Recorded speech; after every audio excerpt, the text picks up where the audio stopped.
You want to go from Joe to pro to not winning to winning to balling? Come bet with us.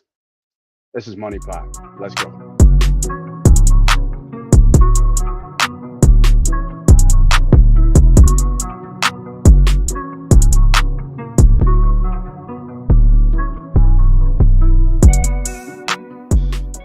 We are back for another episode of Money Pot Podcast and the Money Pot Betting Show. I'm the host. I am the CEO.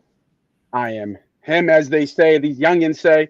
And we got the team with us. Diddy not even looking because he's working. Sharp got a new, fresh look. It's the money team, y'all. We're here for the holidays. Cheer and get this money. That's B Diddy. That's C Sharp, our own professional gambler. What's up, boys? What's going on? Another week, Christmas time. Yeah, man. Last week we said it. Why are y'all not winning with us? We don't know. It's about that time for Christmas. Last week we do a quick recap. We were all on the Raiders and all of us cash. Good weekend last week, making money. I'm not going to reiterate it, but there's a link up top there if you want to check us out on the link of all our last week's picks and let you know this ain't no game. This ain't no facade. This is the real deal over here. You want to bet with the pros, bet with us. Let's go. We're going right into our week 16, and we got some college bowl games. College bowl game season is in full effect. Be careful, though, because you got to know who's in, who's out, who transferred to the portal. We've even seen people portal hopping left and right like it's hopscotch. People saying that they're not playing. They're not even telling coaches. They're just telling it on the gram, right? They're just letting people on the gram know what they're doing and what not doing. So stay with us. We got some more college bowl games, but we're going to start it off with NFL Week 16. And as you guys know, we've been killing it on ESPN, so I've been using ESPN as our book. We got Thursday night, New Orleans Saints versus the LA Rams. Rams are favorite -4, totals 46.5. I do have a small play on this, and let me get my book up real quick here on ESPN. Bring it up. I do have a small play on this. It's not the best play, I would say, but it's a lean. The Saints really haven't been stout on the run against the rush. And the homie, Carrion, Williams. right? Williams. Carrion Williams, yeah. Carrion Williams has been absolutely on a tear. I think this is the game to fade him. He's up to 90 yards on his prop. The Rams have only given up 2 90-yard rushers all year long. One was B.J. Robinson. Other one was Taylor. In that game against Taylor, he had a 45-yard run. And we already know the level of rusher and talent B.J. Robinson is. He is that whole offense. Saints have a little bit more. I believe Chris Overlay will be playing for this game. He did practice today. So this is going to be a tough game. A lot of playoffs still, leaking around here. If I'm not mistaken, if I go back to what I was looking at, Rams hold the 7th seed wild card right now. They do hold a tiebreaker over the Saints and the division tiebreaker over Seattle. Saints still in contention, though. It's not like the Saints are out of it. Obviously, they beat up on the Giants last week. I think it was like 24-6, whatever that score might have been. Cooper Kupp starting to come along a little bit here. But like I said, give me under on Carrion Williams on his rushing prop, 89.5. It's a slight lean. Okay, everybody, just a slight lean. But I like the under here. I think this New Orleans defense is stout against the run. I know this defense is stout against the run. And I don't think that the way his usage is going to catch up to him. I mean, he's at 100, 130, 140, 89, 90, 150. He's just been an all-out dog for them. But I think that comes to a head right here. Kind of like the under, right? The under bet has been a great bet for Thursday night games. Kind of like the under here. But give me under Carrion Williams for 89.5 yards. That is my first best bet of the day. Anybody else got any bets on this game? I do think that's a good play there, although that's my fantasy guy, so I'm hoping not. Unfortunately, we're in the playoffs. Are you in the chip? You in the chip? We still in the playoffs. Okay. I had to buy my one league, so nice. I do need him to play well. I mean, just looking at it defensively, the Saints are they're pretty good against the rush at moments over the past few weeks. They've been doing well, but I think they're ranked 24th in the rush game. So this could be I one saw of that. sneaky good plays, or it could be one of them ones like, damn, why did I touch that one? And I'm hoping Carolina goes for 100 and about 2 touchdowns. But I do have a play on. I hope he scores. We can get 88 yards right there, 87 yards and a touch. Maybe two touchdowns, 80 under 80. Yeah, for sure. He can do that as long as I win my bet and you cash out and win your fantasy. Yeah, for sure. So I do have a play on here. I'm going the opposite way there, but I'm going to roll this into something a little tricky, maybe a little holiday parlay for some underdogs. This was going to be a solo play for me with New Orleans traveling to LA. I do like the points here at +4. They get over that field goal. I think it's going to be a tight game. I think leaning on New Orleans defense, you got to watch for Chris Olave might be out. I know Mike Thomas is out on IR. But I think they still got enough to keep this game close. I like the +4. I'm going to put that in a parlay for me that I'll share at the end of the show. Nice. Sharp, you got anything on this? I do. Oh wow, we all three of us on this game. Okay. So I wanted to just double check, make sure what I'm speaking on was correct.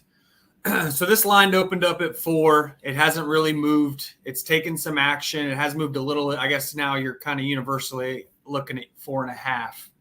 I did bet it at 4. I'm already really invested in this game. So if you go back to our preview show before the season started, I had under Saints 9.5 wins for 10 units. I had under Rams 6.5 wins for 10 units. The Rams bet is dead. We've already talked about it. I was way wrong on them. They're so much better than I thought. Remember, I thought they were going to start out 0-3 because the schedule was tough, and then they were going to sell off their assets. Well, they won those games, including week 1 kicking the shit out of Seattle. And they had a great draft, and those young kids have kind of sparked the old kids. We've seen that with our Eagles, what a young draft can do. And they've just off and running. And so for me, I need the Saints to lose this game. The Rams bet is already dead in the water. I know I'm going to lose those 11 units with juice. I need the Rams to win this game. If the Saints lose this game, I'm going to win that bet. There's no way they're going to win 10 games if they lose this week. So I'm doubling down, and it's pretty simple for me. This is just like last Thursday, but to a little different degree. Remember we talked about it. I would have taken Antonio Pierce and a practice squad roster over anything Brandon Staley's cooking up on a short week. Well, I feel the same way here. To me, Dennis Allen is the 30th ranked coming into the season. I had Brandon Staley as the worst coach in the NFL. I had Ron Rivera as the 31st coach in the NFL. Really? Well, I've got Dennis Allen as the 30th ranked coach in the NFL. To me, he's bottom of the barrel, and this is simply one of the worst coaches in the NFL on a short week having to come up with a game plan against one of the best coaches in the NFL who needs this win desperately. I was wrong on the Rams. I don't think this game's going to be close. I don't think it's going to be as ugly as the Raiders versus the Chargers, but Dennis Allen's about to get fired after the end of the season when they don't win the division, and it starts this week, starts tomorrow. This game's going to be 10 plus, maybe 2 touchdowns or more. It's really simple. You guys touched on it. The Saints are 24th in the league at defending the run. They're pretty good at stopping the pass. Well, here comes Sean McVay, who's one of the best run developers in the league. They're going to run all over the Saints, and then that's going to set up play action. Rams probably score 30 here. They're going to beat the shit out of the Saints. I'll take the 4. I would take this all the way up to 5.5, 6. The points don't scare me here. This is a 5-unit play for me. Love the Rams. Damn, you hear that, Diddy?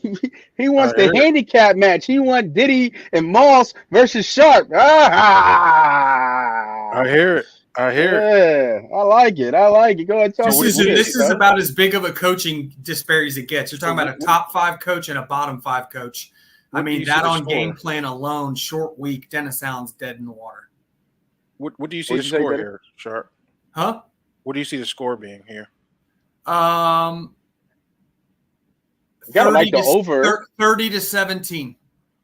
So you gotta like the over. Do you think the Rams are gonna score 30? 30-17. I think the total's pretty sharp. I'm not going to touch the bands. The bands haven't really worked out for me. I think those are traps, to be honest. Now that I've kind of just dabbled in it, a couple units each week, they're hard to peg. They really are. So I just like the Rams. The Rams are going to beat the shit out of them. I'm telling you right now, they're not going to. The Saints will not be able to stop the Rams running game. And anyone that knows anything about a Kyle Shanahan or a Sean McVay offense, if you cannot stop their running game, and then that opens up play action where everything looks the same, and your linebackers have to commit to the run, you're done. You're just done. And that's what's going to happen here. Yeah, I like the handicap. I think you defended the side of where you are. You're doubling down. I also like Diddy's handicap. I think this has a playoff feel to it in this game. Agreed. So I think the loser feels like they're probably out of the playoffs, to be completely honest. For sure. Saints can't lose this game, and neither can the Rams. And I think that's what a lot of these games are looking like, shaping up this week as we continue to go to the stretch. So I like both sides. I'm glad I'm not taking a side. I'm just taking my prop bet. So hopefully, somebody's going to win, somebody's going to lose. So hopefully the viewer, you guys watching out there, picks one of the sides that you felt was the strongest for you, and you're comfortable, and you take the right bet. So what that means is you bet with Moss, right? You don't bet with these jokers. You bet with money. I mean, all right, let's keep it going. I got there's another no, this is Saturday. So we got some Saturday not Saturday night, but Saturday evening games, I guess you could say. Prime time. This line, prime time. This line is tricky for me. I have a question mark here, and I just want to put this out there. Obviously, a storied rivalry between Pittsburgh and Cincinnati. Mason Randolph is getting the start for Pittsburgh moving forward. Now, we know Cincinnati's been hot with Brownie in the last 3 games. They got lucky here at the last game. Higgins had an unbelievable play right there for a touchdown. They came back. I think they were down 3 or 4 scores, and they scored 3 or 4 scores in the fourth quarter here against the last game to keep their playoff hopes alive. They're 8-6. Pittsburgh is still middling, as they do every year, until they figure it out. Why is this line so short, though? Like, you have Mason Randolph coming in. Rudolph. He hasn't played Rudolph. He hasn't played meaningful ball since 2019. Yeah. Like, he hasn't, like, he's come in sparingly. Got to look back, but he hasn't played like this starter after starter since 2019. Since Myles Garrett bonked him over the head. On the head, exactly. Right. And he's not, and like, I would think Cincinnati would at least be 3. And I think the line was at 2.5. If I'm not mistaken. I mean, I'm assuming. And I have a question mark. Yeah.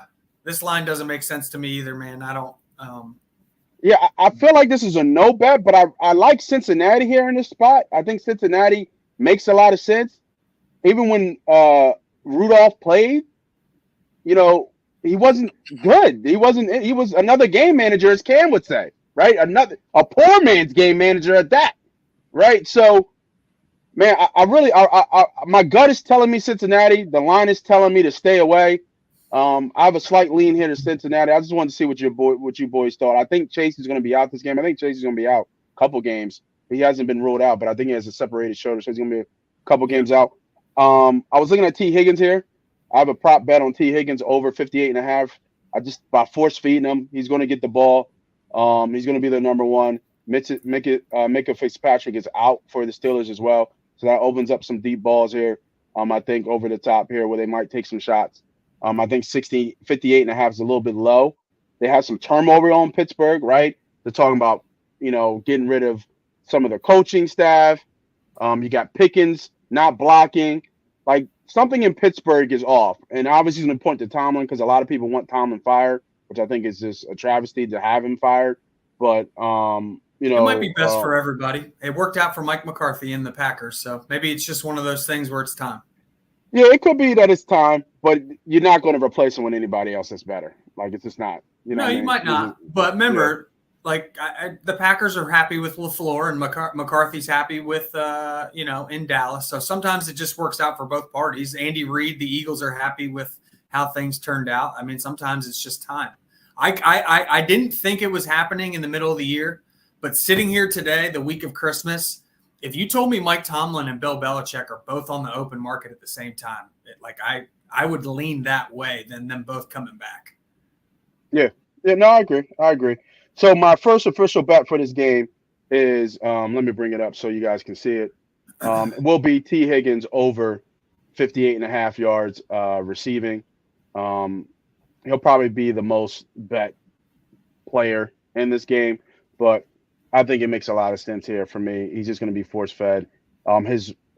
His targets skyrocketed once Chase went out that last game, so I think Browning is going to play smart and go to who his go-to guy is. I do want to take a little bit of Cincinnati. The line scares me, not going to lie. So I'm going to stay off this bet for a while, but I'm going to be watching this line because I think the edge for Cincinnati in this game is huge. And again, more playoff talk. Not even the fact that this is a rivalry, right? But Bengals are still in the game. They're 8-6. Steelers need help. Oh, actually, no, never mind. Oh, no, the loss to the Colts put the Steelers out of playoff position. Are the Steelers out of the playoffs? No, well, there's so many teams that are 7-7. That last spot in the AFC is a doozy. You got the Steelers, you got the Texans. I mean, there's a bunch of teams that can all get in that last spot. Yeah. Everyone's got to keep winning.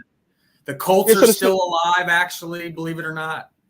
Yeah, and the Steelers are just outside looking in, pretty much. That's all. Yes, correct. Yeah, they're outside looking in. Okay, but the Bengals hold the 6th spot right now. So another must-win game here for the Bengals. So lean Bengals at -2. Might take some action later in the week, but I like the Bengals here. So for my quick little handicap, I can't touch this game because, like you said, I don't really know what's going on. If for anyone out there that wants to bet this game, if you like the Bengals, just take the money line. To me, I would rather swallow -125 juice on the money line than swallow -110 with the 2 points.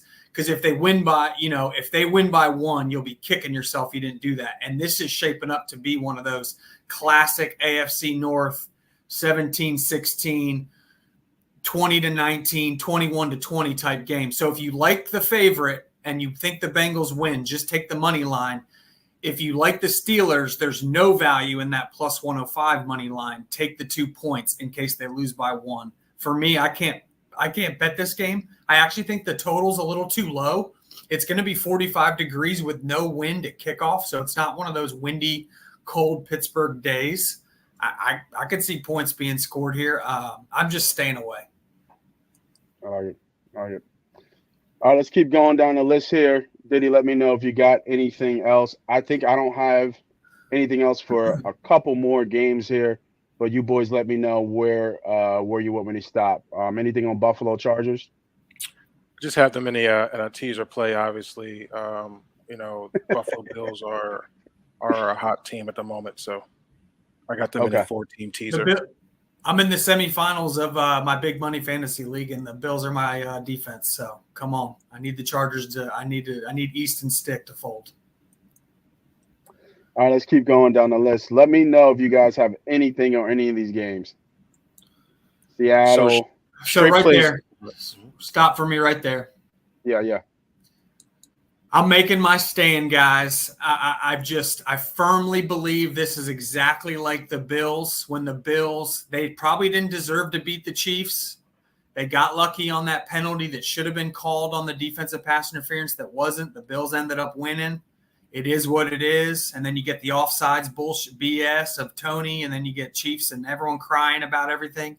It is what it is. The Bills maybe shouldn't have won, but they won, and it's gave them a jump start. And they're seeing their chance to make the playoffs. I feel the same way for the Seahawks. Coming into that game against the Eagles, when it looked like it was Drew Lock versus Jalen Hurts, it looked like their season was dead in the water and it was over. Well, they probably shouldn't deserve to win, coulda, woulda, shoulda, but they did.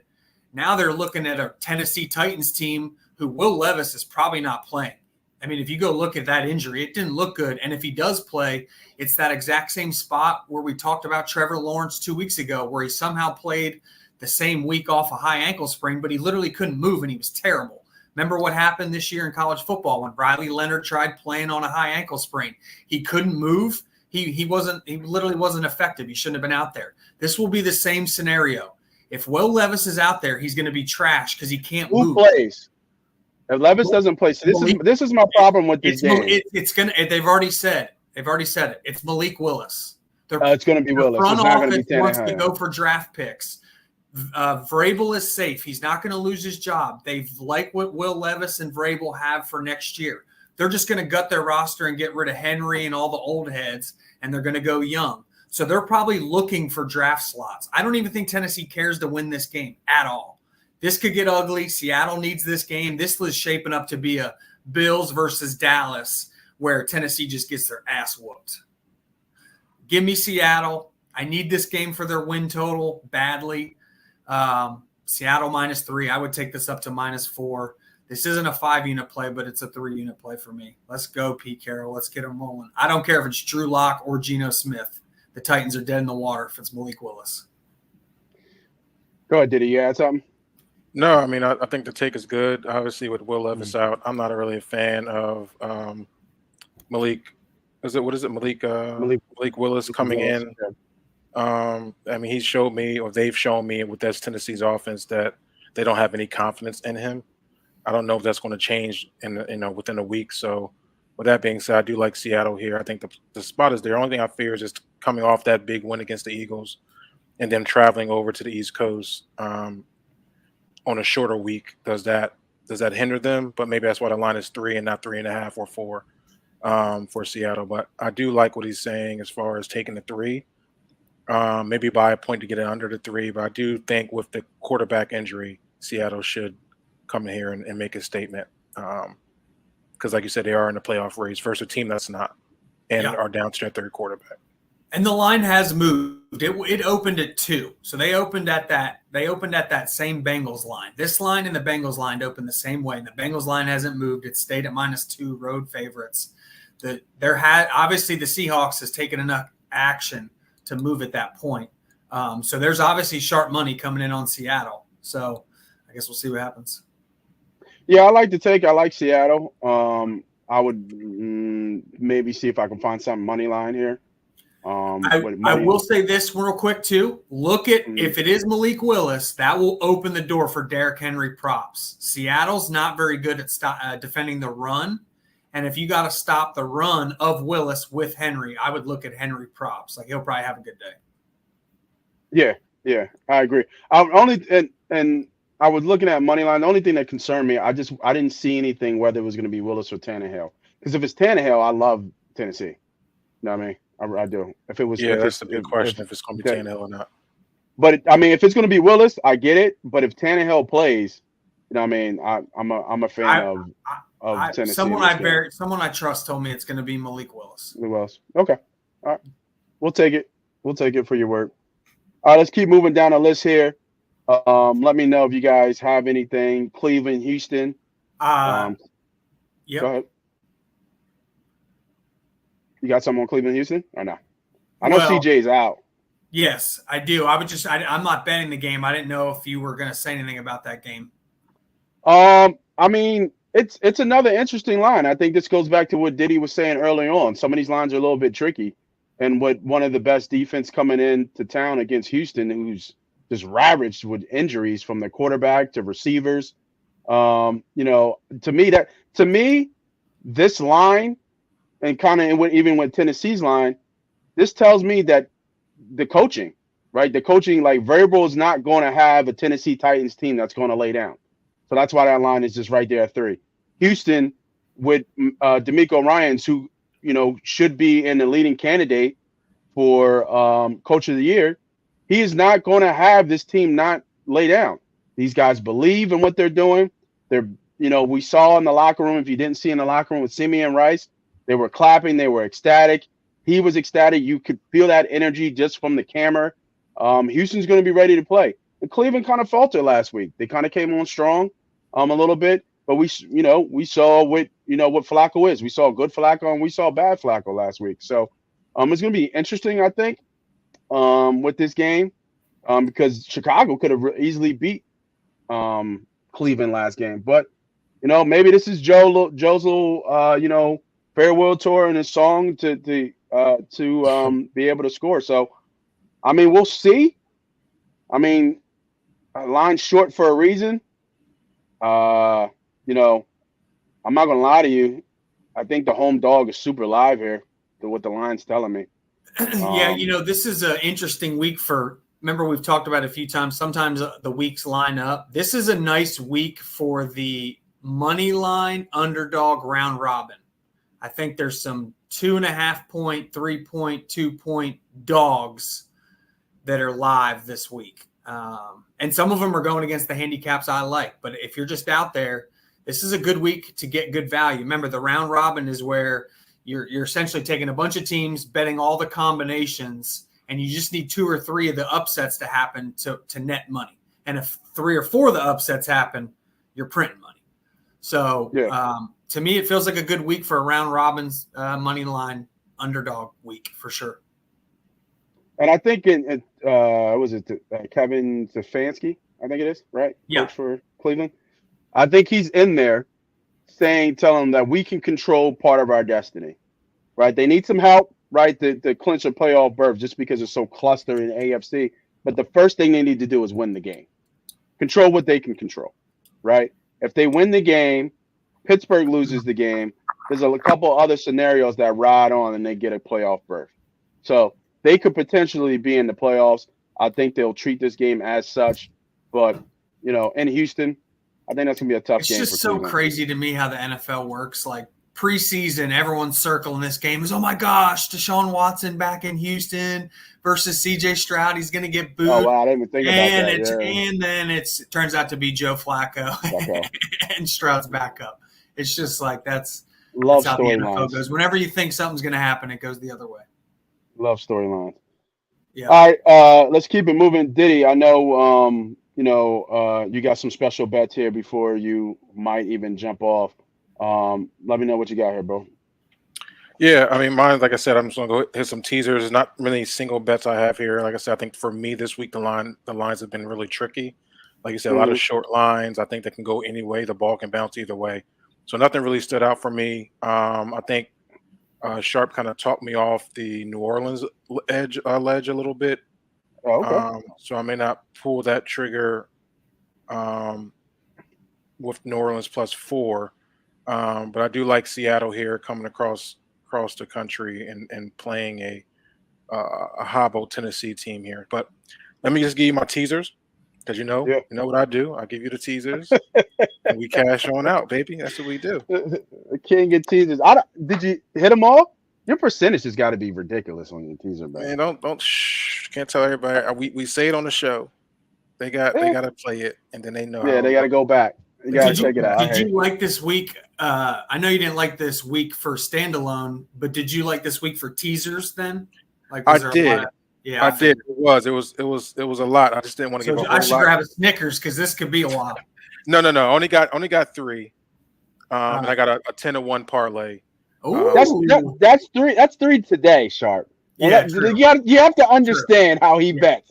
Yeah. That's 3 for the show. Listen, I like. But once it's game day, once it's 12:58, running them like 5 of them, easy. All right, so we're going to start with one of the best ones I have here. We're going to go 4-team teaser, which is 13 points. We're going to take Buffalo, going to Los Angeles. I think this is a pretty easy win for Buffalo here. They're -12. Yeah. We're going to bring them down to +1. Obviously, we know the quarterback situation in the Chargers. They won't be able to move the ball. Buffalo's coming off a real big high. I know they're going to L.A., but I think they're focused enough to know they got to make this playoff run, and this is their opportunity. They cannot lose no more games.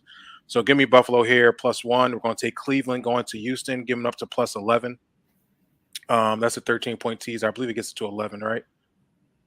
Yeah, ESPN doesn't do the 13 points. So okay, yep. So get them up to +11. I like Cleveland going here. I think Joe Flacco's come and handle business, able to move the ball. Now he is turning the ball over. Last week was a little bit much. I think he had like 2 to 3 interceptions. I think he hounds that in against Houston and don't know what they want to do at the quarterback position without CJ Stroud.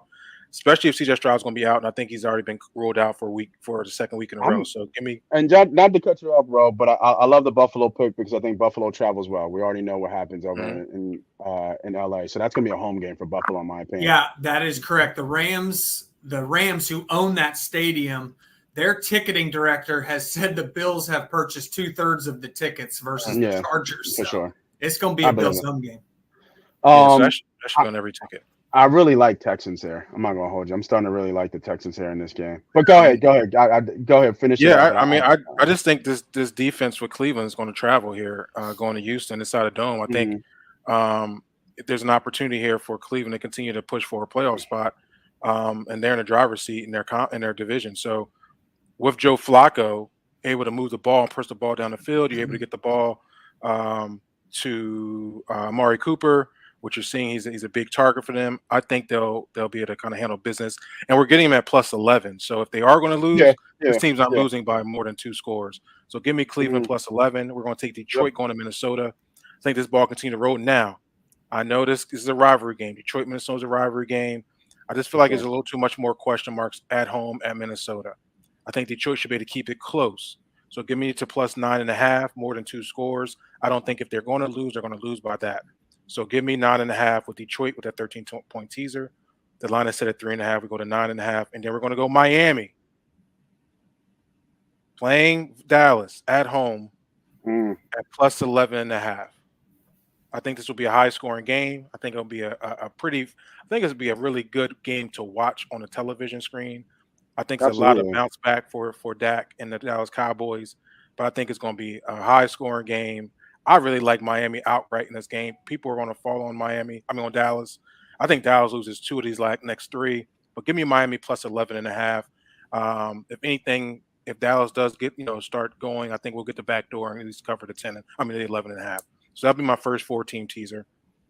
Keep going because I was going to say keep going because I don't want to stop on Dallas and Miami because I know Sharp is ready. So I have 2 totals teasers. One's an under teaser, one's an over teaser. Keep it simple for you guys. We're going Cleveland, Houston. The line is set at 40.5. We're going to take it up to 50.5 and go under. I think that'll be a boxy game here, field goal-ish type of style game. We're going Cincinnati at Pittsburgh. We know that rivalry. We know it's always boxy in that rivalry. I think the last time they played only put up 26 points total. We're going to take the line at 36.5. We're going to take it up to 46 and go under. Easy play for me there. Then we're going to Green Bay, Carolina. The line there set at 36.5. We're going to take that up to 46.5 and go under there. We know about Carolina's offense. We know they cannot score the football. Obviously, Green Bay have struggled a little bit over these past few weeks, but I think they win this game. But I think this will be more of a little bit of lopsided game, maybe like a 21-7 type game for that game. So that'll be my 3-team teaser going unders. That's Houston under, Pittsburgh's under, Carolina's game's under. And then with the next teaser is a 3-team teaser. We're going overs. We're going Jacksonville at Tampa Bay.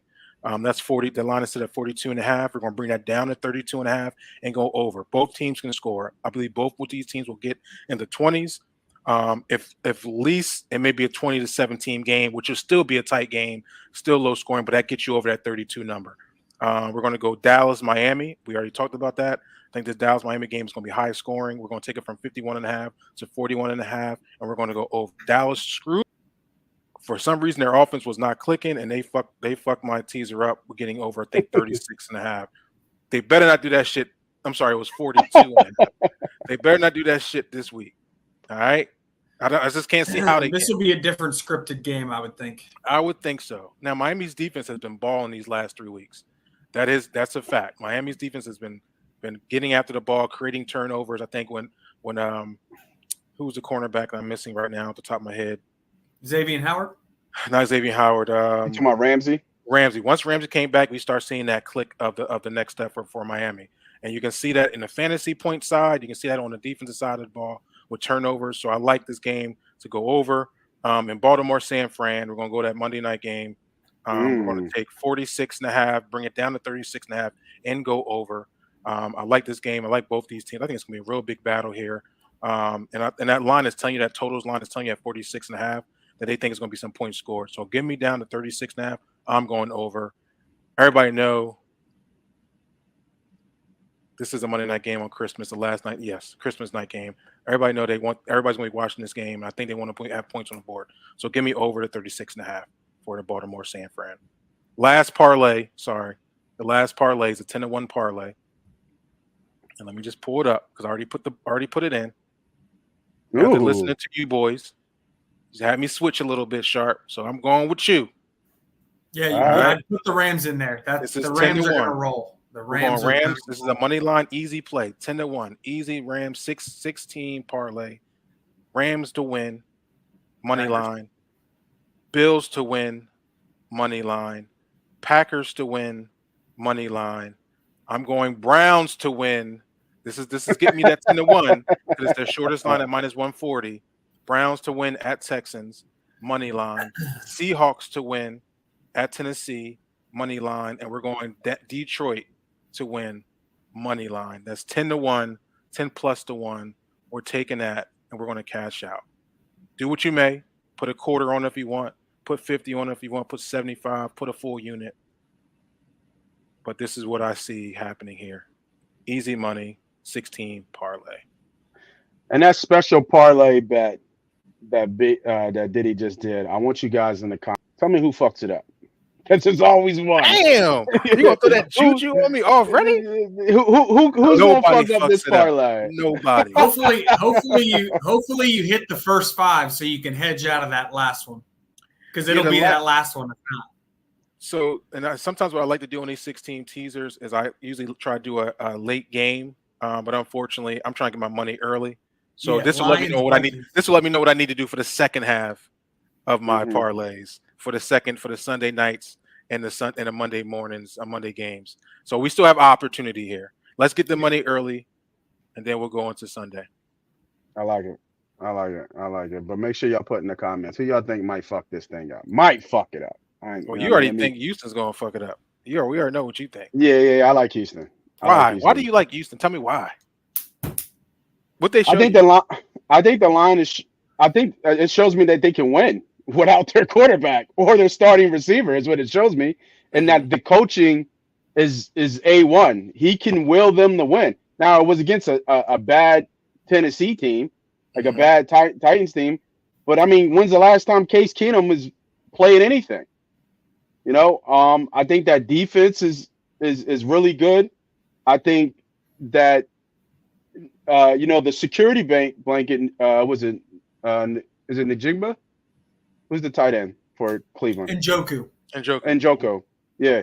Njoku, like he's been helping Flacco, but I just don't think they're going to be able to do that against this Texans defense. Stingley's going to be all over Cooper.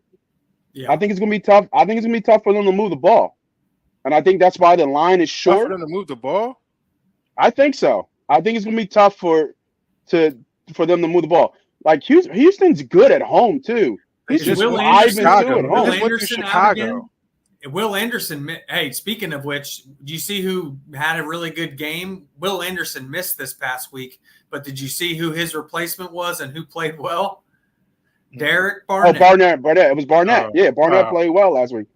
He had a sack. I think he had a sack or two. He played well. He played well. He had the Brownies going to go in there and handle business. They might, but hey, I'm just saying. Derek Barnett played well. You got to give him his flowers. He played well. But if they don't have Will Anderson, that's a problem. You know what? Just because this is a tough defense, and they got through them. I think the Bears defense is better than the Texans defense. I smell Moss coming on the other side. I hear you. Go ahead, come on over. Yeah. So we're gonna put we're gonna make Houston money line an official play. So I will say what's funny about this game is I actually bet Houston on the early line when it was when Houston was favored in this game. And then as soon as Stroud was announced out, I took the other side. So regardless, I'm just going to lose juice. So I'm not really worried about it, but yeah, I'm officially off this game, but with Stroud -2, I did like Houston. Without Stroud, I actually leaned Cleveland. Yeah, I like Houston here. I'll wait for it to get. If it gets to 3, I like it even more. But this is a no bet from at 3. At 3, I would. I mean, no doubt. Yeah. 3, you start leaning Houston again for sure. Good thing you only need the money line. Good thing you only need the money line from me. I like it. I like it. All right. You did pass over some bets that we like that I liked. Definitely like Green Bay. I think Green Bay right here is a good bounce back spot here at -5. You already talked about Cleveland. I mean Carolina. Carolina is absolutely terrible. You know, I don't know what do you do at this point. There's usually a boost when you fire the head coach. Did they fire the head coach for Carolina? No, he's not. Yeah. He's still there. Yeah. Frank Reich. They did. Frank Reich. Yeah. There's usually a boost, but there wasn't. Like there wasn't. Their roster is just terrible. Their roster. They need help. They need help everywhere. I actually think Bryce Young, all things considered, dude's played pretty well. I think he's he don't got no receiver. I think he's a pretty good football player. When you go watch that last drive against Atlanta, bro, that was nice. Like, he was getting hit and throwing money passes. Like, I think Bryce Young has a chance to be. I know CJ Stroud's kind of ran away with it early on. Dude, Bryce Young's going to be a good football player in this league. He's going to have a 10-year career. He's not going to be a bust. That dude's a good football player. And then I just read a article on ESPN about Hayden Hurst having the concussion issues. Yeah. You know, where he might not even play ever again because he had short-term memory loss already from the concussion he just had. And not even that, they're coming off a win. A 2-12 team is coming off a win. Do you really think they're going to win again? No. Give me the Green Bay Packers, man. I like the Packers here at -5. I think it's a good bounce back spot for the Packers. And if I look at my little cheat sheet here with the Packers, they lost bad games, right, to the Bucks and to the Giants. They're still not out of it, though. They probably don't control their own destiny. Is bad, though. Their defense stinks. The Packers' defense stinks. Which is surprising. I know. They got Savage. I think they're going to fire. There's some good defensive coordinators that were coaches that didn't work that are going to get canned this offseason. They need to I'm pretty sure the Packers defensive coordinator is just a friend. I'm pretty sure that dude's just a friend of LaFleur. He's got to can his buddy and find an actual DC. Yeah. So that's a Green Bay Packers play for me at -5. Might even put them in I think they're a good money line play here in a parlay. I love the Packers in a money line parlay. Yeah. There's no way the Panthers are winning 2 in a row. I just don't know if the Packers are trustworthy enough to be 5-point favorites on the road. That's my one little pause on the spread, but I absolutely love them in a parlay. If you're money line parlay, like throw them with the Rams and the Niners. Those would be my 2 favorite. Yeah, let's do it. We're going to build a parlay here, Sharp. Yeah. We'll call it a sharp parlay. How about that? Call it a sharp parlay. Green Bay is going to be the first leg of that parlay. I'm going to help you out here, Sharp, because you don't do parlays too much. No. All right. Let me go Detroit and the Vikings. Like you said, Diddy, you talked about this before. Big rivalry matchup. One thing that I think that hasn't happened in Detroit in God knows how long, it's got to be Barry Sanders days. If it even happened during Barry Sanders days. If they win this game, they win the division. If I'm not mistaken, they clinch the division if they win this game. So huge motivation for Detroit to win a game against a rivalry for the city of Detroit, to have a playoff game hosted in Detroit in God knows how long. Has to be since the 80s. Has to be. We're talking about what? The 80s. I think we actually had to play 40 years? Yeah, I don't know. Maybe the 90s? You think maybe the 90s? Maybe Herman Moore and Scott Mitchell, they might have had a home game, maybe. Yeah, because we had to play him in the playoffs. I want to say at Detroit. At Detroit? I want to say yes, if I'm not mistaken, because I remember being a kid. I think so. Herman Moore, Scott Mitchell, Barry Sanders, right? But we're still talking about 30 years ago. Barry was on the team now. I'm talking about 30 years ago. Yeah, you're talking long 90s. I was thinking early 90s. Yeah. Yeah. Okay. So, but give or take, over 25 years, right? Over quarter of a century. It's the Detroit Lions have hosted a playoff game back when their head coach was playing football. I think Hansen was the kicker. So I remember the kicker was like Hansen or something like that. Yeah. Oh wow, I remember Hansen. That's Scott Mitchell. That's definitely that Scott Mitchell Herman Moore team. Yeah, I think so. I think you guys 1995 are right. NFC Yeah, wild card. 95. All right, so there we go. And then we're going to add, you know what, Sharp? We're going to add them. I like them straight at -3.5, but we're going to add them to the Sharp parlay. Yep. Money line, Detroit. We'll add that in there as well. Now, you said put the. I don't want to touch the Rams. I ain't going to lie to y'all. I don't want to touch this game this Thursday night game. I don't want to. Then you better put my Niners in. You better put my Niners in there. Yeah, that's my biggest bet of the week. They're going to smash the Ravens. Yeah, we'll get to that game. They're going molly. What do you guys? So this line is real interesting to me. Baker's starting to get his flowers, but the line is at +1. I'm assuming the line isn't thinking that Lawrence is going to play. Lawrence is in concussion protocol. Yeah, but we've already seen that most players don't play after they go into concussion protocol. Some do, but most don't. And go ahead. They process information slow. Go look at what happened to Brock Purdy coming off his concussion. Those first 2 weeks, he didn't look right. Think of Jalen Hurts these last couple weeks after he got his bell rung just before we played Dallas. And everyone's like, why is he taking forever? What's he doing? Dude, he's probably processing slow because his brain's still mush. Like when you get a concussion, it takes a month for you to process at the speed an NFL quarter. Like they can drive, they can be with their wives, they can seem like a normal human. But processing information on an NFL field is like a next level of quickness in your mind. And if you're if you're a month removed from a concussion, you're just not going to process fast. And that is a major concern. I want to be on the Jags here, but I'm with you, dude. Even if he plays, he's going to have cobwebs, and that's a major concern. I actually like Tampa in this game. That's what I'm saying. I agree. Yeah. I like Tampa. I think they're top in the NFC South, right? If I'm not mistaken, I think they're top in the NFC South. They hold the 4th playoff spot. They're leading the division. I really like Tampa in here. I don't see how the Jags win without Lawrence. I mean, who's the backup quarterback for the Jags? Does anybody know? Beathard. Oh, CJ Beathard. Okay. I mean, I just like the way Tampa's playing right now. Those guys are Baker's leading those guys. But until I understand what Lawrence is, to be a no bet for me. But I have this marked as Tampa on a short line. And let's not forget the extra motivation. The Rams and the Saints play tomorrow. So the Bucks are going to know that outcome. If what I think happens comes true and the Saints lose, dude, the Bucks are sitting there thinking, oh my gosh, the Saints just lost. If we win with the tiebreaker, dude, this division's ours. So essentially a Saints loss 2 days before they play, dude, that's going to give that coaching staff that extra, guys, we win, we're in, essentially. We win, we're in. Trevor Lawrence is banged up. We've got to win this game. So that's something to keep in mind. If the Saints lose, that's that extra motivation the Bucks need to just, this division's ours.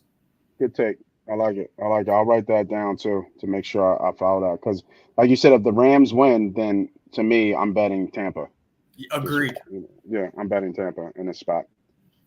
All right, let's keep it going. And for those who are still watching this, I want to thank everybody new who's watching for just watching the show and hanging in with us and making sure you get these notes and get these gems from the pros betting sports football and showing you how we go through our process and how we make our picks and bets so you can have extra money in your pocket as a side hustle. So make sure, if you're still with us, hit the like, hit the notification button, hit the subscribe. I know it's a lot. I do. I just gave you 3 steps to do. Just hit the subscribe button and then go to the notification button. But you got to know when we go on live.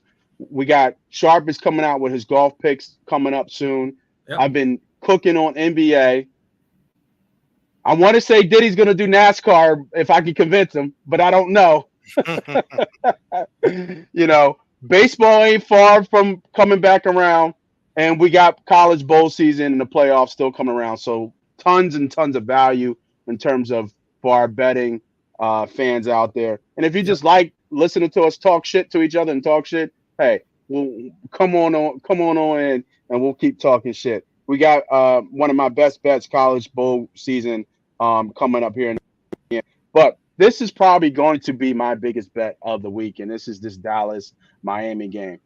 Now, this is not the Eagle fan talking out loud, All right, so we know which side he's taking here. right? But hopefully Tyreek is back.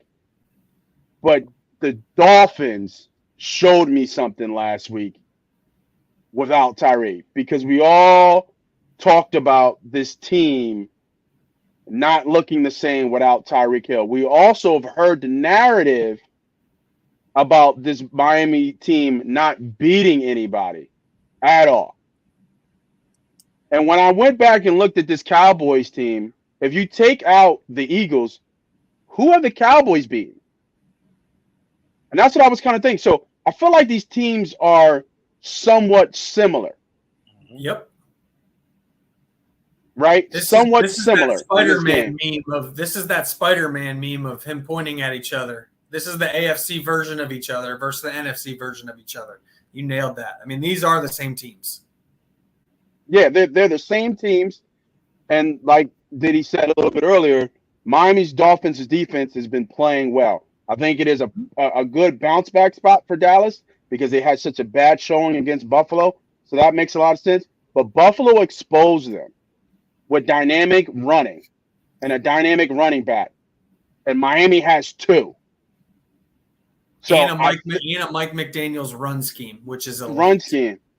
So what I'm taking here, and I just didn't learn my lesson from last week. Okay, it still didn't go up. I like over 26.5 points for the Miami Dolphins in total points. I think they'll be able to score here. I think they get almost 21 to 17 points in the first half. And I also think that this offense is going to cook. If Tua wants to be in the MVP conversation, he needs this game big time. He needs this big game big time, and needs this game to show up in a big way. I think Tyreek Hill plays. I don't think Gilmore or Bland can keep up with these receivers. I think we even had the owner of the Dolphins doing the Waddle. Waddle showed that he's still an elite receiver in his game. Well, not elite, but in the top 10 in this game. We already know that. We already know what Tyreek is. Tyreek is still chasing Megatron and trying to get that record. A lot of things around Miami speaks to a lot of people getting some individual awards and individual standouts. I really like Miami in this game. I think the Dolphins. Let me go to my little cheat sheet here. Dolphins win. They need Buffalo to lose, which is probably not going to happen. But they still need to win out to get the division.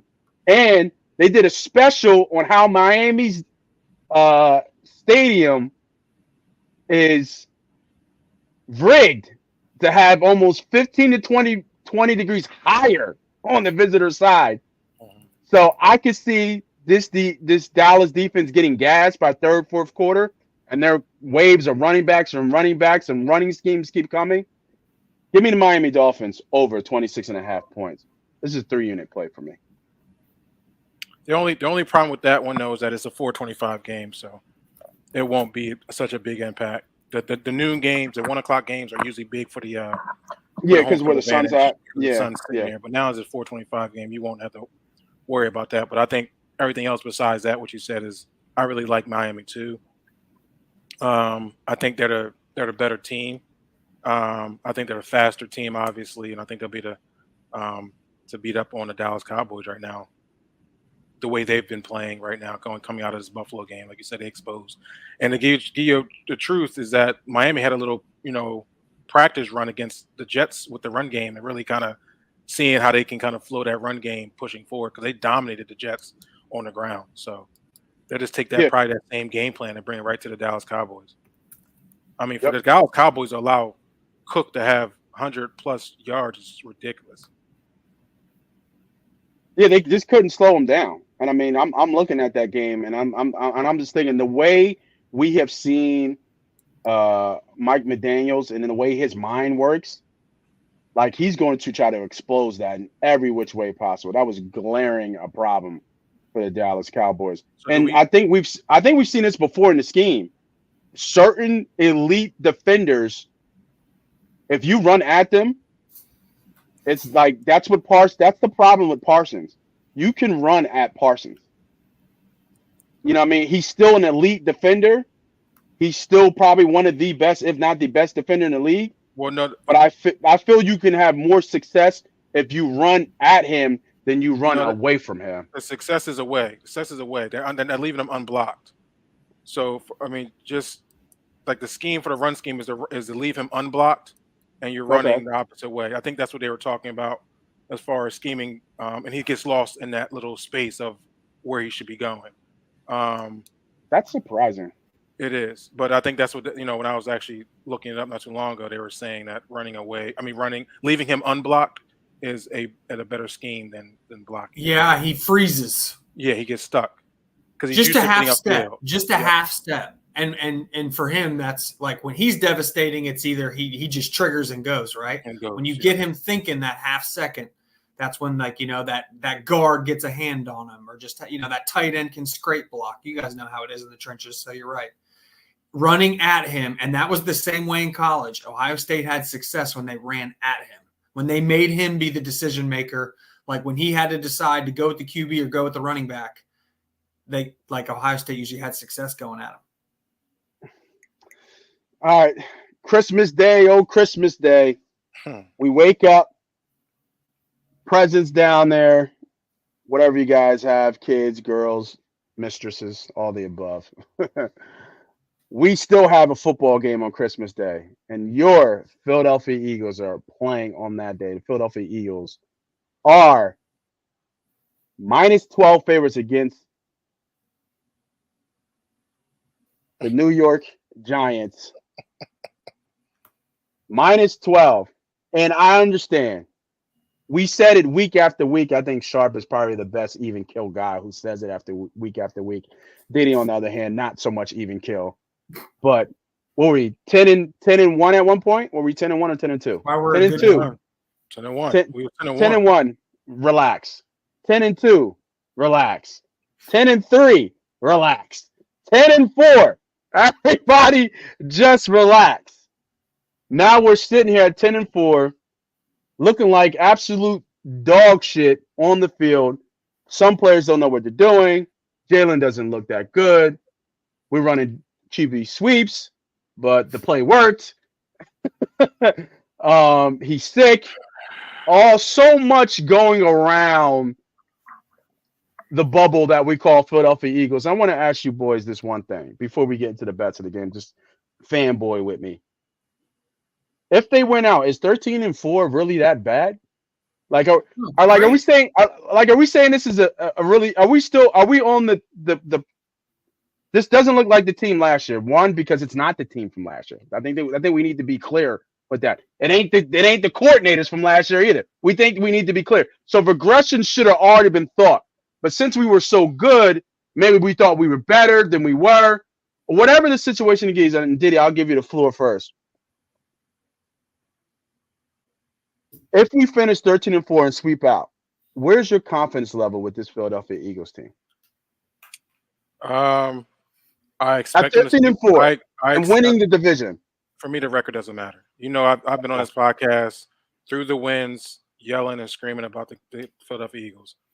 13-4 is a successful season in any team in the NFL, right? To win 13 games is a tough task. Salute to that. But we're a Super Bowl. We were a Super Bowl team looking for a bounce back and hopefully getting there this year. So the expectation was high. Like, you have the leadership, you're thinking in Jalen Hurts, he gets paid. You're hoping that Nick Sirianni can build these guys together and build them around. And they get 13 wins because I expect them to win out. Salute to them. But when I'm looking at the next tier of teams, when you're looking at San Fran, when you're looking at the Cowboys, when you're looking at the Detroit Lions, I'm seeing a better team than the Philadelphia Eagles. Now, can anything happen? I can 100% say yes, anything can happen. But I don't think let me play devil's advocate, because I saw Colin Cowherd did this, and I think it was really smart. And I just need an answer. Eagles or the other team in the playoffs? The Rams at Eagles. Who you got? That's tough, man. I don't know. I mean, the Rams has been smoking. And give me a team. Give me a winner. Who you taking? Beat a team twice. Rams versus Eagles in Philly. Rams versus Eagles in Philly. Who you got? Wow, that's a long pause, bro. Yeah, because we didn't have to play against Kerryon Williams when they had Kerryon Williams. We didn't play him. That was their lock and key. So hold on, Detroit against the Eagles. Hold on, Sharp. Okay. So Detroit against the Eagles in Philly. Shit. Yeah. Shit. I mean, why should I think? No, Nate, do this for me. At this point, why should I think anything different? Those other teams are playing better than us. The Rams are playing better than us, are they not? Yeah, but they're not going to beat us here. I'm answering the question. The Rams are playing better than us. They just saw us 3 weeks ago, right? So they're familiar with us.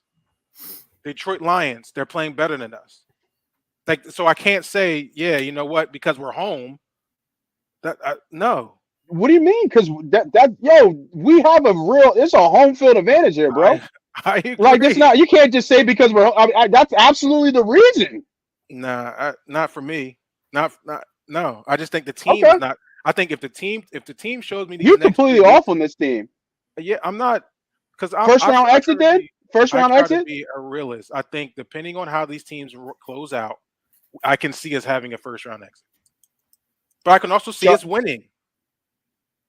But I think the teams that get to the next level is the Cowboys. I don't think we beat the Cowboys again, and I don't think we beat the Niners again. Now, I'm giving you a significant answer on that. No, we don't beat those teams unless something happens injury-wise in the next 3 weeks against with the 49ers and the Dallas Cowboys. We healthy, we don't beat these teams, even at home. So, Sharp putting your GM hat on like you tend to do, right? Confidence level with the Philadelphia Eagles right now. So, I think if they were at home, I'm going to remove the Niners. I would favor the Niners. I would favor the Niners at Philly in an NFC title game. I think so. Yeah, I'll remove the Niners because I think they're going to win out. I think the Niners are going to win the Super Bowl. They're not going to lose another game the rest of the year. That being said, I would take the Eagles in a coin flip game at home versus all the other teams in the NFC simply because I think there's an element of aerial attack to the Cowboys and the Lions that if the weather's very bad in Philly late, which it can be, that kind of derails how they need to attack. So if they can't pass, they're in trouble versus the Eagles. If somehow it's a warm weather game, or if we were to have to play at Dallas or at Detroit and it got into a shootout, I don't like our chances. At home in inclement weather, I would like our chances. I mean, that's the best way to answer it. Because, I mean, if they win out, they get the second seed, right? Or is that not in our control anymore? There's a couple things that would have to go. Pretty much, it would win. It would help our favor. It would come to win-loss record of NFC opponents, and we have a slightly better schedule. So like, but I mean, you already said it, Diddy. I mean, really, it's just Dallas, and Dallas. You feel like Dallas is going to lose 2 out of 3, and we have the Giants, Arizona, and the Giants. Yeah, so both I don't think it's a guarantee it's Dallas. If Dallas and Detroit played indoors, either one of them have, weather's not an issue. If they played each other, I think that's a coin flip game. Yeah, no. I mean, for us to get the second seed. If the Eagles win out and the Dallas Cowboys win out, we win. We win that tiebreaker. Correct. So what about if Detroit wins out? If Detroit wins out, then that means they beat the Cowboys, so they will probably get the second seed. Okay. Because I think they would have, if they went out, they would have the better record, right? Because we have the same record now, right? Or they have 1 loss. No, we have the same record as Detroit. Yeah, so I think they will beat Dallas, and then they would go ahead on that one. We didn't play Detroit. We didn't play Detroit this year. Yeah, but I think Detroit's schedule is favorable. It's harder, but it's still favorable. I think it's just because they play the Vikings. Well, no, they play the Cowboys. Yeah. Oh, Detroit plays the Cowboys. Oh, right, okay. Yeah. If they beat the Cowboys. Yeah. Okay. But I don't know because I don't know. There's a lot. It'll come down to NFC like win-loss of the NFC teams on your schedule. So like the Eagles need the Rams to keep winning. If the Rams keep winning, that's going to boost up the Eagles schedule like win-loss. Like, see what I'm saying? basically what's going to happen if there's a three-way tie between those teams, it's going to come down to all the NFC teams on your schedule. They're going to add up those teams' wins and losses. And whoever's common opponent, like whoever's NFC opponents had a better win-loss total combined will get that. And I think our schedule's harder. I think right now our NFC opponents have a better record. No, so here we go. So like I was saying, the Lions will edge out the Eagles for number 2 seed based on a common game tiebreaker if both teams win out. I don't know which combo, but it says the Lions would edge out the Eagles for the number 2 seed if both teams win out. But the Lions have to win out, though, right? That's the thing. And the Lions face the Vikings twice and smash with Dallas in between. Cowboys. So, does anybody have a bet on the Eagles game? Absolutely no. I would lean the Giants. Okay. Yeah, I'll probably I would lean Eagles with the 12. Woof. Yeah. The Giants don't got nothing for us, bro. Their offense is so vanilla. For sure we're gonna win the game. 12 points is a lot of points. Yeah, it's still, but what is that? I mean, it's Barkley. Part of me thinks the Giants are going to throw this game, though. So part of me thinks maybe Nate's on the right side. A little bit of me thinks the Giants are going to try to beat us in New York and fuck our season up that way. So they might. I'm serious. I'm dead serious. So I think in their mind they're thinking, let the Eagles beat the shit out of us. Let's show none of our good plays, and we'll game plan for that next game and try to fuck them up at home with Tommy DeVito. So you're right.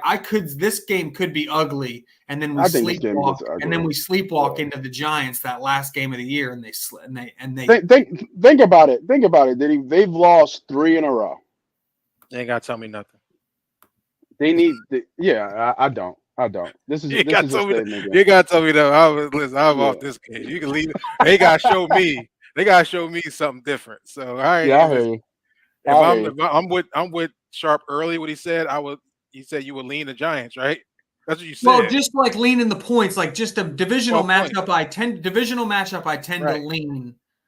I tend to lean the divisional dog. Right. I know what you said. This motherfucker's like, he's like, I don't care how you say it. What were you saying? You're leaning Giants. Okay. But I'm saying that's universal. You could put that to be like Raiders and Chiefs. You could have made that be Bills. I don't care. As long as you said Giants plus 12, okay. We're on the same page. I mean, I'm not taking it. I'm definitely not touching this. Yeah, I know y'all not taking it, but I get the take. I get the take. Stay away from me for sure. Yeah.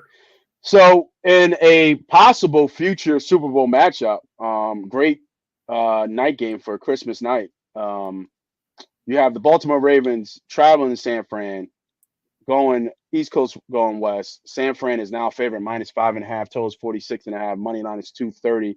I did see and look at this game pretty closely. There's a couple. There's actually a take I had where I was right with Sharp, where I said San Fran is going to kill Baltimore in this game. Rain changes my mind just a little bit. I think it's supposed to be raining, about 55, 60 rainy in this game, a little bit. I liked it when it was a little bit less. I thought the line opened at almost 3.5, right? Sharp 3.5. No, 4. actually, no. The look ahead, not even the early line. The look ahead line was 4.5 last week before these two teams played. Okay. So the line hasn't really moved, and then they reposted it right at 4.5 again. Yeah. Again, MVP notations all over this game. Purdy, Jackson. Obviously, we know San Fran has the better roster up and down. Defense, you could argue because that Baltimore defense is for real. I feel like Purdy might have a little bit trouble in this game. Man, this is a tough game to handicap. I really like San Fran in the beginning, but now I'm kind of switching my head a little bit, and when I'm getting a little unsure, probably going to be a stay off game for me and just watch it like everybody else. But Sharp, I know you have a big spot here, man. So take it away, man. What you got? Yeah, I hammered it on the look ahead. So I've been dialed in before these two teams play their last two games. So I've been waiting on this matchup. I think it's pretty simple for me. The rain does concern me a little because I don't think Brock Purdy's the best in the rain throwing. And I do think the difference is in this matchup, like Purdy's a more accurate thrower than Lamar, but if it's bad weather, that changes that. Lamar's a bigger athlete, bigger hands. He can bigger arm. He can drive the ball in inclement weather much better than Purdy. So I will say, if all of a sudden it's like day of and it looks like sideways rain, I probably will hedge out and then take the Ravens and then just eat my loss, which will just be a unit of juice, no big deal. So I will say that, like, to me, the difference between Brock Purdy and some of the elite quarterbacks in the league is when it's bad weather. When it's good weather, the dude processes information at like warp speed. Like, you can see it. Like, he knows he's going to throw right, so he's just looking left the whole time. Not many quarterbacks are willing to do that. And he's just elite at feathering the ball into tight windows, but he's a small athlete. So when weather changes, he changes.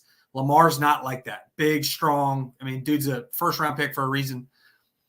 I will say, though, my matchup's pretty simple. There's one team that is built to stop the Ravens' rushing attack, and it's Fred Warner and Dre Greenlaw. Dude, watch Fred Warner. He's literally Lamar Jackson, but playing without the football. Like, the dude at 6'4", 225, 230 can get 40 yards across the field, like, in a blink of an eye, and he's bringing bad intentions. Lamar's crazy. I just don't see the Fred Warner's the one dude Lamar's not going to make miss. So I think all things being equal, I just think the Niners are a much better roster here. They would have to screw it up special teams wise, and I think the Niners spent a couple first-round picks on or a couple high picks and secured special teams. I don't think the Ravens are going to have the special teams edge here. I think the Niners will just beat them more physically. I think the Niners will be able to run down their throat. I just think the Niners flex their muscles and let the league know they're the best team in the league. If the weather, like I said, if they can't pass, that could scare me a little. But I'm just telling you right now, I think the Niners will be able to do whatever they want on offense. I'm not worried about this Ravens defense. They'll be able to pass on them at will once they can establish the run. I like a 27-20 type game. I do think it's not going to be like a blowout, but I think the Niners win by a touchdown. Yeah, I mean, the more I'm starting to think about it, and the fact that it sucks that the kid Mitchell went out last week, that hurts the run game for the Ravens. They're going to key on Lamar.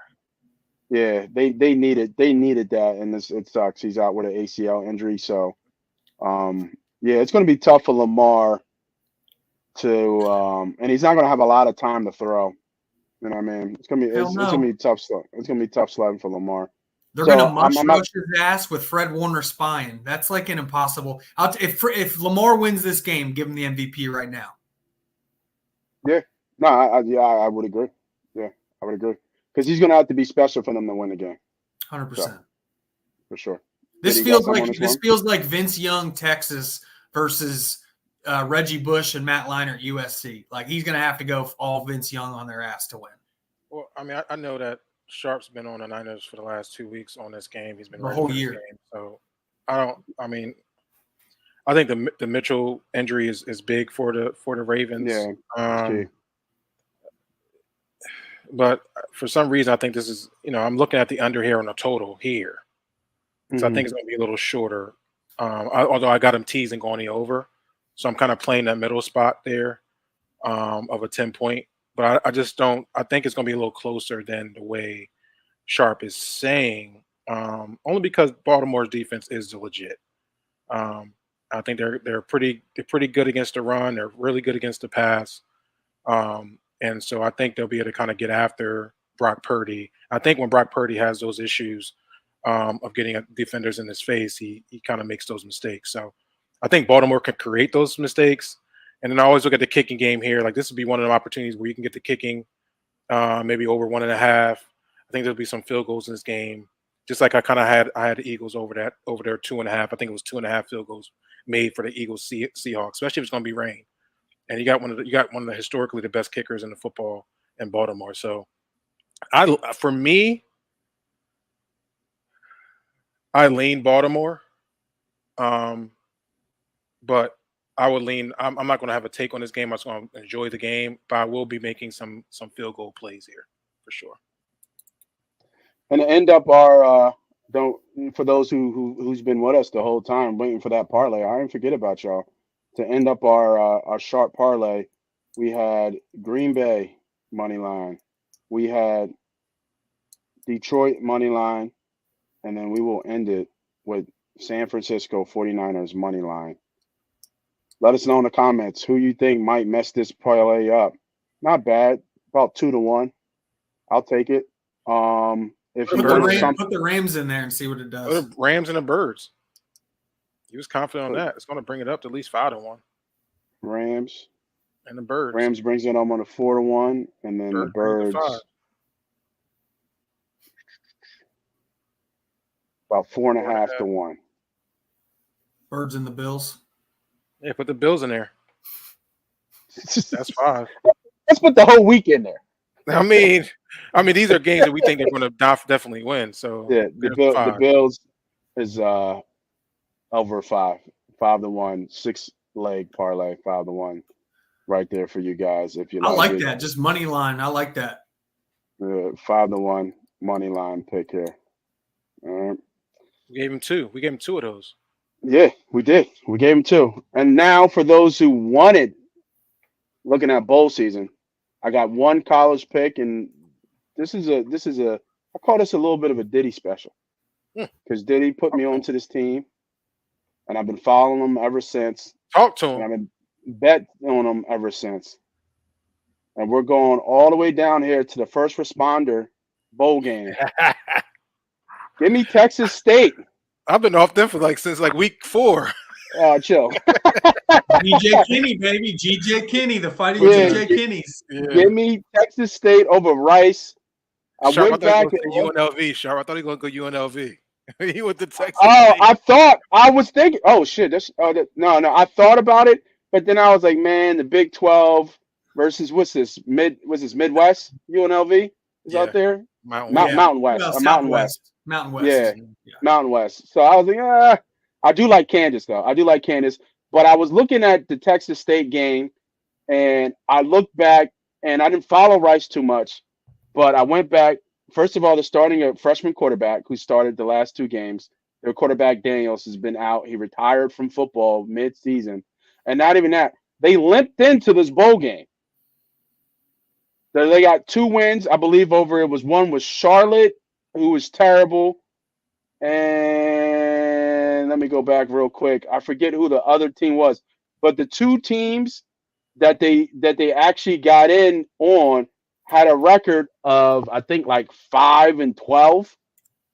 So they backdoored in, and they get a Texas State team who hasn't been in a bowl game in the history of their football ever. This is their first bowl game. You think Texas State? They just got there. Yeah. They only been 3 years old. It's still a big deal. Give me Texas State minus 5.5. I actually think Texas State bombs on Rice here. It wouldn't surprise me if they win by 2 or 3 scores. They're gonna run it up. I don't see anything about any of the Texas State players not playing in this game.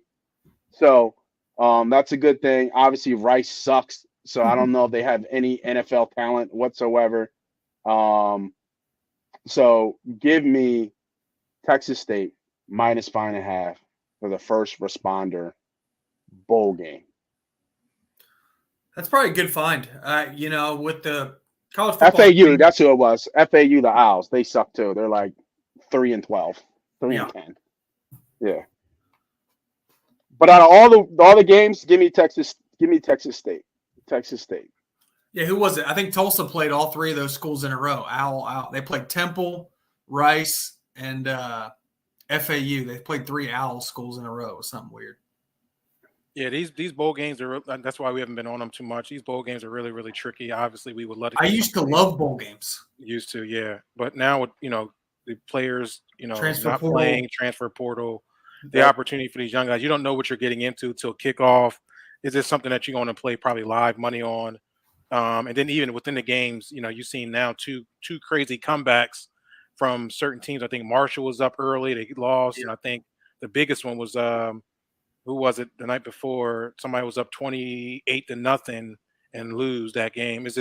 So just be careful, play it live if you can, unless you have a really good read on who's going to be available, and then the motivation of who's going to really want to play and close out their year. A lot of these guys are getting ready for the next level and also in the transfer portal. has made another impact to that. Did you have someone like Candace UNLV game? No, I haven't like I said, I haven't touched any bowl games. I will touch the playoff games, but not these regular bowl games because maybe the New Year's Six bowls, maybe we'll see who's playing on those games, but that could be nobody cares no more. They don't matter. Yeah. Missouri's interesting. I'm a Buckeye fan. Missouri's interesting. Like their whole team kind of comes back next year. So they're the one team where they're really not losing anyone to the portal. Mm-hmm. They're not really losing anyone to the NFL draft. They're going to, if they beat Ohio State, that springboards them into a good SEC start next year where they're going to be a pretty good team. Like their whole team comes back and they were good this year. Missouri's the one team I was thinking of the games that don't mean, because Ohio State, this means nothing. Like Harrison's not going to play. Egbuka's going to play, but they're going to highlight him because he's going to try to come back next year and be the showcase of the offense. You're going to have a bunch of young kids trying to play. It's going to be a new quarterback. They're going to let Brian Hartline call the plays instead of Ryan Day for the first time and just let him see how he does. So, like, Ohio State's got a lot going on. There's some defensive players that probably aren't going to play because they're draft. So that's the one game where I could see Missouri maybe whooping Ohio State's ass, to be honest with you. Yeah, that's a good look there. That was a good look for sure. All right. So, everybody, thank you for sticking with us, watching the show, getting these gems and these best bets. Diddy even held on and kind of stayed with us to give us his king of the teaser picks. We got all kinds of best bets. I hope you guys got the parlays. National Signing Day today. Hope everyone. How's Penn State doing? I haven't even been looking. I haven't looked, man. Yeah. That number one wide receiver that Miami said they were going to flip, he just committed to Ohio State and said money can't buy good coaching. So that was a big shot fired at Miami. Oh, wow. Only thing I know that I saw was that the number one lineman went to Colorado. That's the only thing I really kind of remember. Yeah, he was down to Ohio State, Penn State, Michigan, Colorado. That's a good get for Colorado. Yeah, Jordan was Seaton. a good deal for. Yeah, right. Yeah, and then somebody flipped. Somebody just quarterback flipped. I think was it the number one quarterback who flipped? Yeah, Dylan Raiola. Yeah, he just flipped. His dad's the offensive line coach at Nebraska, though. So he was originally committed to Ohio State. Yeah, he went to Nebraska. Then he decommitted. Well, Dylan Raiola's dad was a 10-year NFL offensive lineman and a legendary Nebraska offensive lineman and a Hall of Fame player at Nebraska. His uncle is the offensive line coach at Nebraska. So, like, it's kind of surprising he didn't just commit to Nebraska out of high school. He committed to Ohio State, then decommitted, then went to Georgia, then decommitted. Now he's going back where everyone thought he was going to go originally. There's some red flags with that kid. Like, he's got some, like, I think, hey, look at me. I don't know. Something strikes me. He went to 5 different high schools. Something's up with that kid. I don't just mark my words. Something's up with Dylan Raiola. I don't know what it is, but something's not right. So we got Georgia leading. Georgia, Ohio State, Alabama, Florida State, Texas. Those are your top 5. Yeah. And commits 22, 23, 22. So they're all in the 20s, and Georgia leads with 27. So looks like they like that Kirby Smart coaching. Yeah. Well, I just think it's funny that some people were like, "Oh, Kirby Smart's going to take the Atlanta Falcons job," and I was like, "He is? No." No. All right. Well, I want to thank everybody again for joining us. Like I said, if you made it to the end, thank you for listening. I hope you guys got some good bets. Hope you guys got some good value. We will be having more content coming along, so make sure you hit the subscribe button. Yeah. Merry Christmas. We will see you guys next Wednesday for more picks, more plays, and more money to be had. That's Diddy. That's Sharp. Yeah. I'm Moss Money. This is Merry Christmas. Happy Kwanzaa. Happy Hanukkah. Go Washington Huskies. We'll be talking about the playoff next week. Let's get it. Go Dogs.